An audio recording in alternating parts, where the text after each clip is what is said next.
Hi, my name is Megan Jamison, and for my first technology tool, I will be talking about Readworks. I didn't know Readworks existed until a teammate of mine had brought it up to my attention as a differentiation tool for our intervention.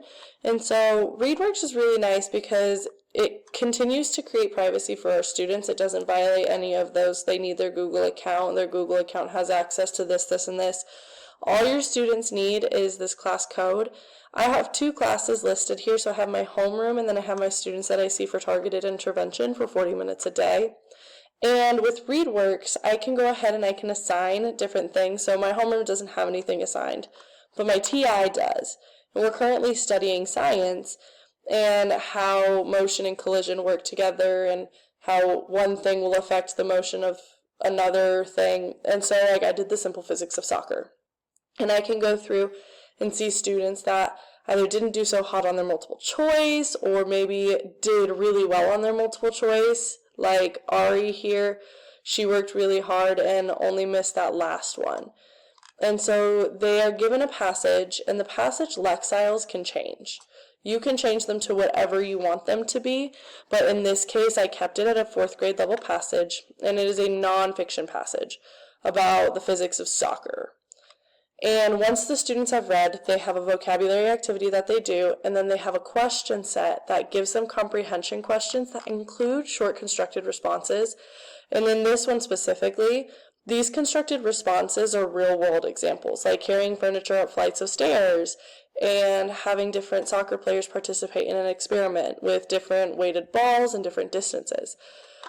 It's activities like these that really push my students, and I love that Readworks is very cross-curricular. I can do science, I can do social studies, I can even do books that we are studying in class as a grade level. So for example, if I go to content, I am currently a 4th grade teacher. It goes all the way up to 11 and 12. And when I click 4th grade, it comes up with book studies that are typical for a 4th grade classroom.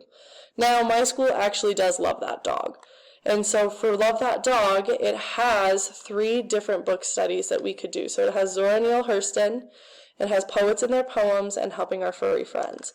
And students can then go through and do their vocabulary activity. Sometimes it's working with synonyms. Sometimes it's putting them into the right sentence based off of their definition.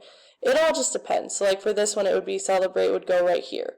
And then it would say the civil rights movement fought to bring an end to discrimination. So students get that exposure to using that vocabulary as well. And then it also has a question set. I love Readworks because it is an easy to use tool for educators and for students. They just quickly log in, click on their name, and they've got their assignments pulled up. And I also really enjoy that it is very culturally wide. If I go into 4th grade, they have articles a week. And you can go through, like kindergarten right now could be Black history, U.S. government, around the world.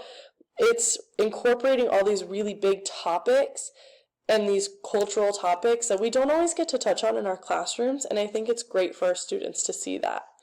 So if I did 4th grade, they've got different topics I can choose from. I love it for extension. I also love it for differentiation, and there is audio for students who need it, which is great. So that is my little bit on Readworks. It is one of my favorite tools to use in my classroom.